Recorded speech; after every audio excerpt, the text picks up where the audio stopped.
Welcome back to Married to a Korean Mafia Prince, Dead by Morning. In the first episode, we met Melissa Ada, a Nigerian medical student studying in Busan, South Korea, whose world collapsed when her father died, and left behind a crushing debt of 237 million won.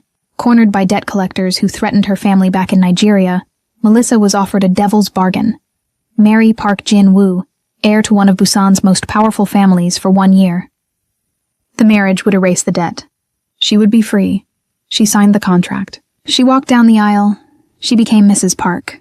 But on their wedding night, just 8 hours after the ceremony, Melissa found Jin-woo dead in his bedroom, shot once through the chest.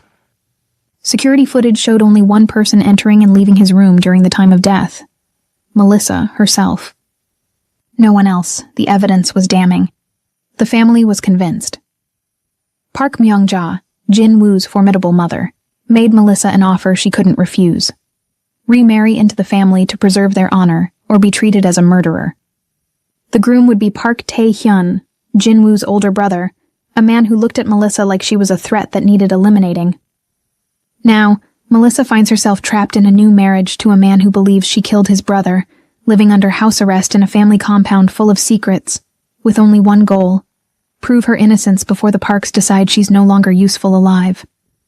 The second ceremony took place in a study that smelled like old leather and older secrets. No ballroom this time, no guests, no pretense of celebration. Just a room on the 3rd floor of the Park estate with dark wood paneling, floor-to-ceiling bookshelves, and a single window overlooking gardens that looked grayer than they had any right to be. 4 people. That's all it took to bind Melissa's life to another stranger. Manager Choi stood by the door like a sentinel carved from stone, hands folded, expression giving away nothing. The officiant was a thin man in his 60s who kept his eyes on the paperwork, never once looking at Melissa's face. He'd done this before. Probably married people who didn't want to be married. Signed documents that changed lives without changing his expression. Park Tae-hyun stood across from Melissa in a black suit, arms crossed, jaw so tight she could see the muscle jumping beneath his skin. He hadn't said a word since entering. Hadn't looked at her. Just stared at a point somewhere past her left shoulder like she was a problem he was trying to solve through sheer force of will. Melissa wore black too. A simple dress Park Myung-ja had left in her room that morning with a note: wear this. Be ready at 9. No choice, no discussion. Just orders. The officiant cleared his throat. We'll begin. His voice was flat, bureaucratic. This wasn't a wedding. It was processing paperwork. Park Tae-hyun, do you consent to this marriage under the terms outlined in the contract? Yes. Tae-hyun's voice was cold, clipped, English, not Korean. He wanted her to understand every word. Park Melissa Ada, do you consent to this marriage under the terms outlined in the contract? Melissa's throat was dry. She swallowed. Yes. Sign here. The officiant slid papers across the desk. Marriage certificate. Contract addendums. Legal documents that would make her Mrs. Park for the second time in 4 days. Melissa picked up the pen. Her hand didn't shake this time. She'd used up all her shaking yesterday, locked in that small room, waiting to find out if the family would kill her or keep her. She signed Park Melissa Ada. The name still looked wrong. Still felt like someone else's signature. Tae-hyun signed next. His pen moved with controlled violence, nearly tearing through the paper. When he set it down, the sound was sharp, final. It's done, the officiant said. He gathered the papers with the efficiency of someone who wanted to be anywhere else. You're legally married. No congratulations. No well wishes. He left quickly, Manager Choi following him out. The door closed. Melissa and Tae-hyun stood alone in the study. The silence was thick, suffocating. He finally looked at her. Really looked at her. His eyes were dark, unreadable, but there was something simmering beneath the surface. Rage, maybe, or grief, or both. Don't mistake this for mercy, he said quietly. Each word was precise, deliberate. You're alive because Mother wants answers. The moment we have them, this ends.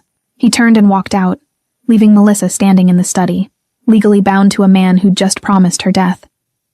She stared at the closed door and thought, 365 days. But she didn't believe it anymore. Manager Choi escorted her to Tae-hyun's residence an hour later. Not the glass penthouse where Jin-woo had lived. Not modern and chrome and 42 floors up. This was different. They walked through the Park estate, a sprawling compound that felt more like a small village than a family home. Traditional Korean architecture mixed with modern security, cameras on every corner, guards at every gate, high walls that looked elegant but were really just prettier prisons. Taehyun's house sat at the eastern edge of the compound, a hanok, traditional Korean design with curved tile roofs and wooden beams, but modernized. Floor-to-ceiling windows, underfloor heating, technology hidden behind traditional aesthetics. Manager Choi used a keycard to open the front door. "Your belongings have been moved." Melissa stepped inside. The entryway opened into a large living space with minimalist furniture and art that probably cost more than her entire education. Everything was clean, precise, controlled, like Taehyun himself. A woman in her 50s appeared from a side hallway. Short gray hair, stern face, wearing a simple black dress. She bowed slightly. "This is Mrs. Shin," Manager Choi said. "She manages the household. You'll follow her instructions." Mrs. Shin studied Melissa with the same expression someone might use while examining a stain on expensive fabric. "This way, Mrs. Park." She led Melissa down a hallway, past closed doors to a bedroom at the far end. The room was smaller than Jinwoo's master suite, but still larger than anywhere Melissa had ever lived. A queen bed with white linens, a desk by the window, a closet already filled with clothes that weren't hers. "Mr. Park's quarters are in the opposite wing," Mrs. Shin said. Her English was accented but clear. "You will not enter his private spaces without permission. Breakfast is at 7, lunch at noon, dinner at 7 in the evening. You will eat in the dining room unless otherwise instructed." Melissa nodded, feeling like she was receiving prison rules. "There are restricted areas in this house and on the estate. Security will inform you if you wander somewhere you shouldn't be." Mrs. Shin's expression didn't change. "Do you have questions? Can I make phone calls? No. Internet access? No. When can I leave the estate? When Mr. Park or Mrs. Park Sr. decides you can." Mrs. Shin moved toward the door. "Security will escort you during daylight hours if you wish to walk the grounds. After 10 p.m. you should remain in your quarters, for your own safety." The last part sounded like a threat. Mrs. Shin left, closing the door behind her. Melissa stood in the center of her new room, her new cell, and tried to breathe normally. The walls felt closer than they were. The window showed gardens and walls and cameras. Beautiful, controlled. Trapped, she moved to the closet. Someone had unpacked her things, clothes hung neatly, shoes arranged on shelves. But mixed in were items that didn't belong to her. A man's watch on the dresser, a leather briefcase leaning against the wall, a tablet charging on the desk. Jinwoo's things, someone had moved them here. Maybe in a hurry, maybe intentionally. Melissa picked up the briefcase carefully. Expensive leather, combination lock. She tried the latches, unlocked. Inside were work documents, business cards, pens, nothing obviously important. She rifled through carefully, medical student habits making her methodical. At the bottom, tucked into a side pocket, she found a business card that made her pause. No name, no company. Just a phone number, printed in small black font. And in the corner, embossed in red foil, a small triangle. Melissa turned it over. The back was blank. She stared at it for a long moment, then slipped it between the pages of one of her medical textbooks. Evidence or leverage, or just another mystery in a house full of them. The first night in Taehyun's house, Melissa couldn't sleep. She lay in the unfamiliar bed, staring at the ceiling, listening to sounds she didn't recognize. The house settled and creaked. Footsteps echoed somewhere distant. Voices murmured behind walls too thick to make out words. Around 2 a.m., she gave up on sleep and moved to the window. The estate at night looked different. Security lights illuminated pathways between buildings. Guards walked in pairs, radios crackling. In the distance, she could see lights on in other structures. Offices, maybe. Meeting rooms. The Park family didn't sleep. They worked, even at 2 a.m. Melissa watched a black car pull up to a building on the far side of the estate. 3 men in suits got out, moved inside quickly. 10 minutes later, they emerged with briefcases, got back in the car, drove away. What kind of family business operated at 2 a.m.? She thought about her father. About the debt he'd left behind. About the men who'd come to her dormitory with their polite smiles and their threats. Your father borrowed from multiple sources. Had he borrowed from the Parks? Or from whatever the Parks were really involved in? A sound in the hallway made her freeze. Footsteps coming closer. They stopped outside her door. Melissa held her breath, heart hammering. The footsteps continued past, fading away. A door opened and closed somewhere else in the house. Taehyun, maybe, coming home, or leaving. or just existing in the same space without acknowledging her presence. She moved away from the window and tried to sleep again. This time exhaustion won. Morning came too early. Mrs. Shin knocked at 6:30. "Breakfast in 30 minutes, Mrs. Park." Melissa showered quickly, dressed in clothes that felt wrong. Expensive brands she'd never owned. Sizes that fit perfectly because someone had clearly taken her measurements without asking. Control. Again.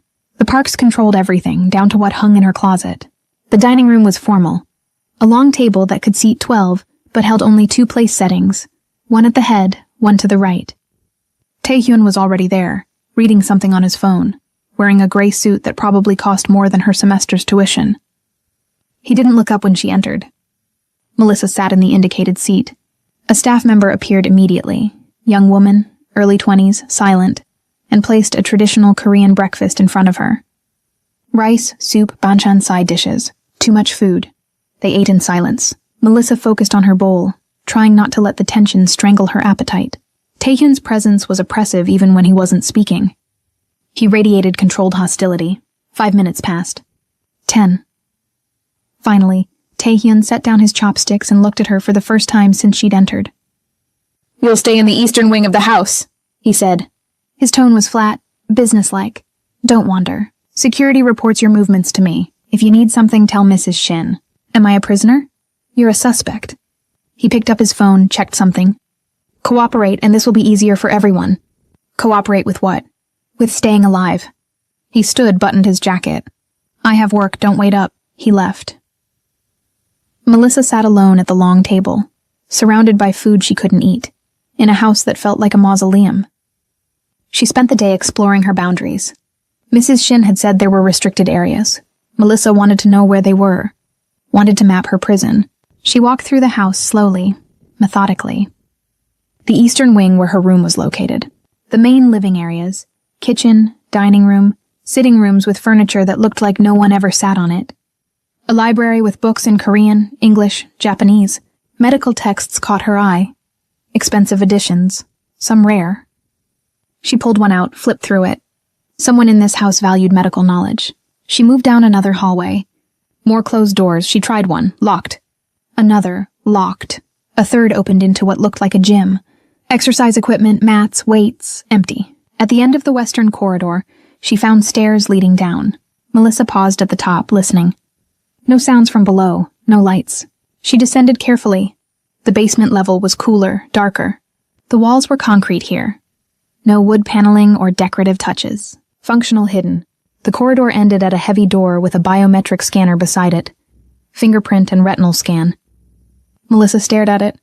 Whatever was behind that door required serious security. Lost? She spun around.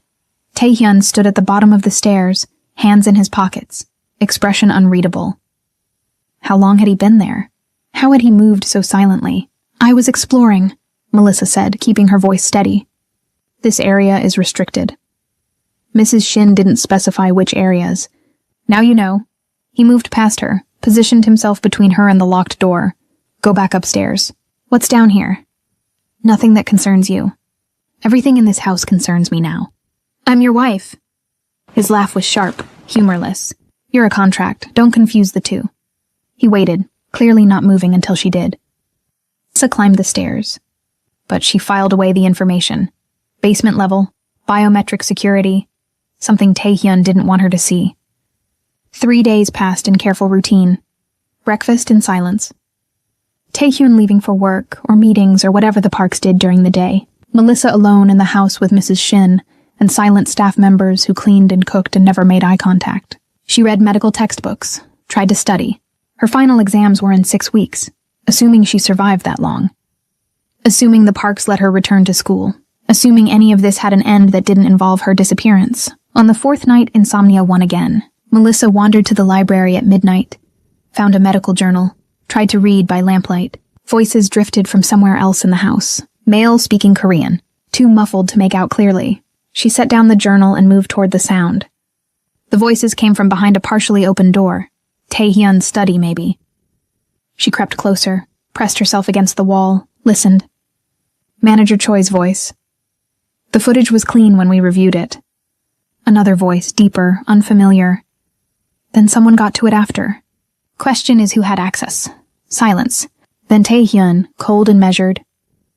Everyone in this family had access. That's the problem. Melissa's breath caught. They knew. They knew the footage might have been tampered with. Manager Choi again.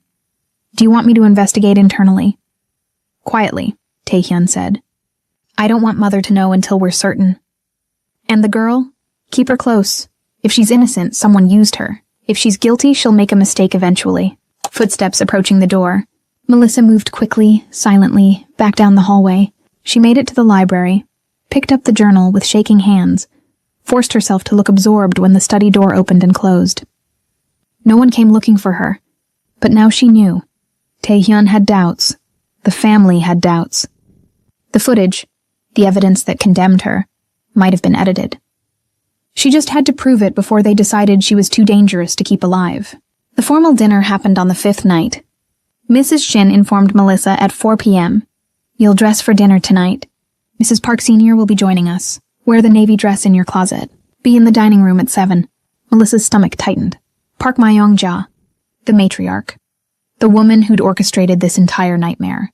At 7, Melissa entered the dining room in the navy dress that fit perfectly, because of course it did. The table was set for 5. Park Myong-ja sat at the head, wearing black, hair pulled back severely, expression carved from ice. To her right sat a man in his 60s, gray suit, wire-rimmed glasses, lawyer written all over him. To her left, a younger man, late 20s, nervous energy radiating off him like heat. Tae-hyun sat beside the younger man, already looking exhausted. Melissa, Park Myong-ja said, not Mrs. Park. Not daughter. Just Melissa, sit. Melissa took the empty seat across from the young man.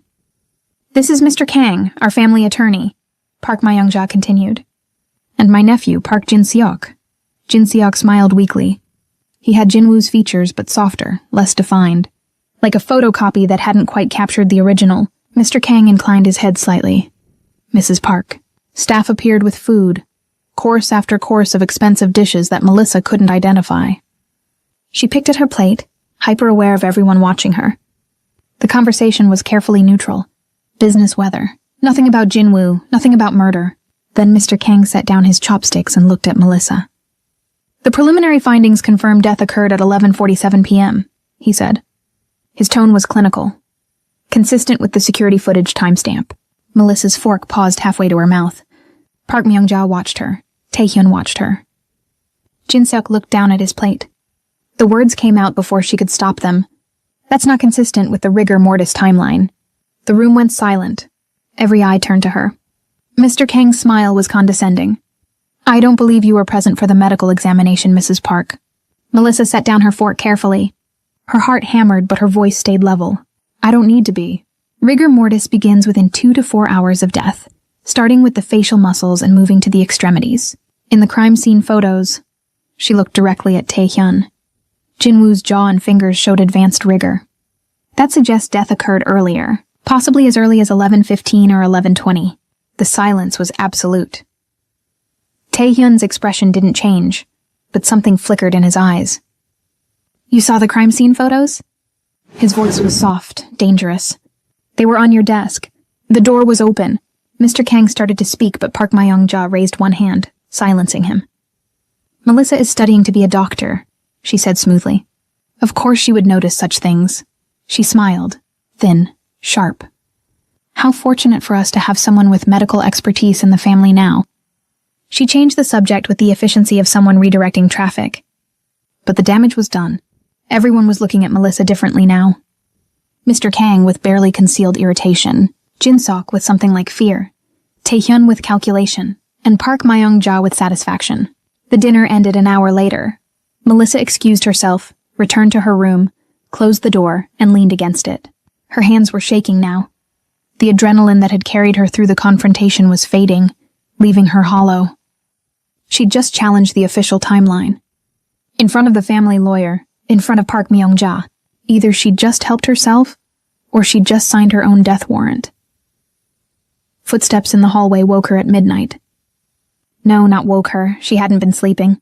Just lying in bed, staring at the ceiling, replaying the dinner over and over. The footsteps stopped outside her door, A knock, sharp, impatient. Melissa sat up, heart racing. Yes? The door opened. Tae-hyun stood in the threshold, still wearing his dinner clothes minus the jacket. His shirt sleeves were rolled up, tie loosened. He looked dangerous. Who told you about the autopsy results? Melissa stood, faced him. No one. I could tell from the wound pattern. He stepped into the room, closing the door behind him. The space suddenly felt much smaller. You're either very smart, he said quietly, moving closer, or very involved. She didn't step back, didn't flinch, maybe both. He stopped inches away, studying her face like he was trying to read a language he didn't quite understand. The door to my office, he said. It wasn't accidentally left open. I know. You were supposed to see those photos. I know that too. A long pause. The air between them felt charged, dangerous. My mother thinks you're innocent, Tae-hyun said finally. I think you're dangerous. I think I'm trying not to die in a house full of people who want me dead. Something flickered across his face. Not quite a smile, not quite approval. Just acknowledgement. We'll see who's right, he said. He turned to leave, paused at the door.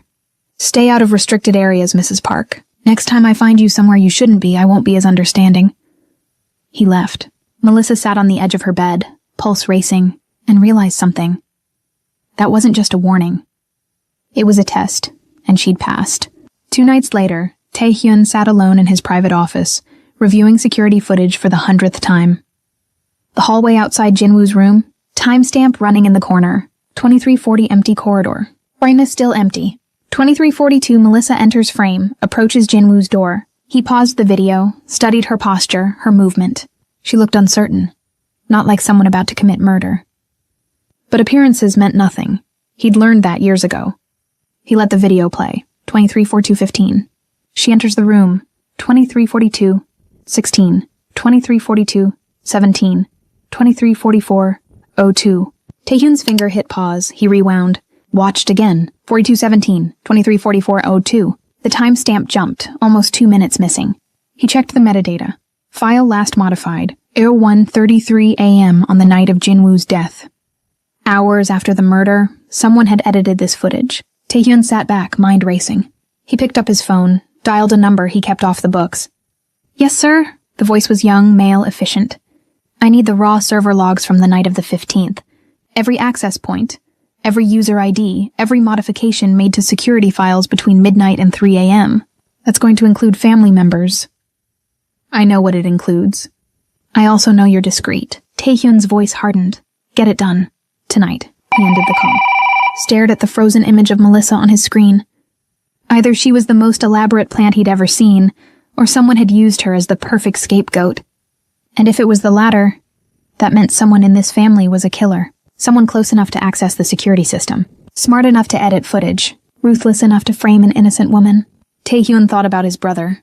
About Jinwoo's secrets, his deals, his enemies. About the business their family conducted in basements and back rooms and boardrooms that never saw daylight. Jinwoo had been involved in something that got him killed. And now Taehyun had married the only witness. He pulled up another file. Started making a list. Melissa couldn't sleep again. 3 a.m. The house was quieter now, but not silent. Never silent. The Parks didn't sleep like normal people. She got up, pulled on a sweater, moved to the window, and saw lights, not in the main house, in one of the outbuildings across the garden. The storage wing, a flashlight beam moving inside. Melissa's breath caught.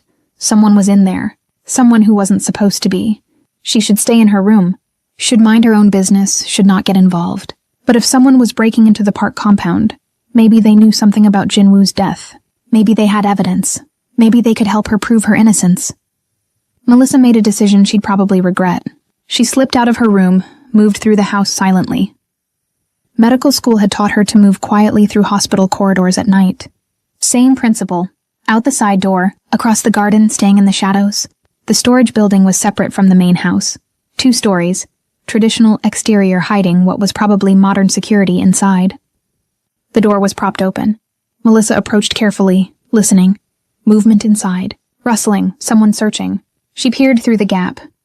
A figure in black, face covered with a mask, moved through stacks of boxes with systematic precision. They had a flashlight, were opening boxes methodically, checking contents, moving on. Not random theft, they were looking for something specific.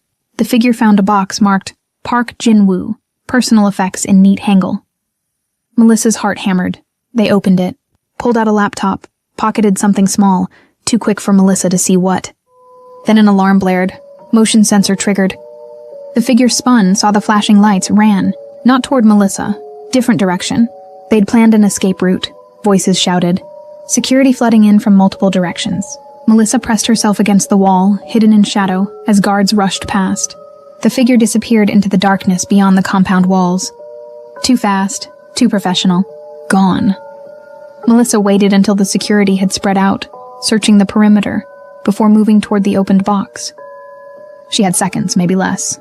The box lay open, contents scattered. Jin-woo's things, personal effects, a watch, some books, papers, and on the floor, dropped in the intruder's haste, a bullet casing, brass. 9mm. Melissa picked it up, hands shaking. It was identical to what would have killed Jin-woo. She knew that even without ballistics training. Same caliber, same make. She turned it over, on the base, stamped in red, a small triangle. The same symbol from the business card in Jin-woo's briefcase. Footsteps approaching. Melissa shoved the casing in her pocket and ran. She made it back to her room just as security swept through the main house. Stood with her back against the door, breathing hard, feeling the weight of the casing in her pocket.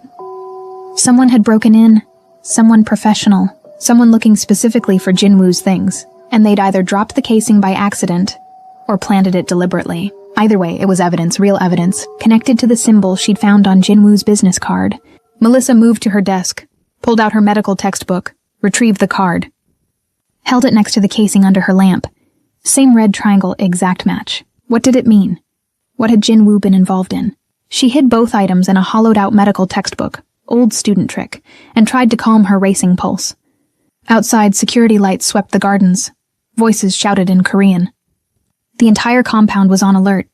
Melissa changed clothes, wiped dirt off her shoes, got into bed, and lay there, eyes open, counting her heartbeats, wondering what she'd just stumbled into. Morning came gray and tense. At breakfast, Tae-hyun looked up from his phone when she entered. "Did you hear the alarm last night?" Melissa sat down, kept her voice neutral. Hard not to hear it. Someone broke into the storage wing. He watched her carefully. Security is reviewing footage. Did they take anything? We're determining that. His eyes tracked her face, looking for tells. Melissa met his gaze. That's concerning. I thought this compound was secure. So did I. Park Myungja swept in, interrupting whatever Tae-hyun was about to say next. Tae-hyun, a word. Now. He stood, followed her out. Melissa ate alone, aware that Mrs. Shin was watching her from the kitchen doorway. The housekeeper approached with tea, poured carefully, then leaned close, voice barely a whisper. "You should be careful, Mrs. Park. This house has eyes everywhere." Melissa looked up sharply. Is that a warning or a threat? Mrs. Shin's expression didn't change. Both. She walked away, leaving Melissa with cold tea and colder dread. That evening, Melissa was in her room when her door flew open. No knock, no warning. Tae-hyun stood in the threshold, face dark with controlled fear. "Security footage from last night," he said, voice deadly quiet. "You were seen near the storage wing." Melissa's blood turned to ice. "I couldn't sleep, I was walking." "You were watching someone break in and didn't report it." "I didn't know what I was seeing until it was too late." He stepped into the room, closed the door behind him. The sound was final, threatening. "You're playing a dangerous game." "I'm not playing anything." Melissa stood, faced him. "I'm trying to survive in a house where someone killed your brother and framed me for it. And now someone else is breaking in looking for something, which means either I'm not the threat, or you're part of something bigger." He moved closer. "What did you see last night?" She hesitated. This was it. The moment where she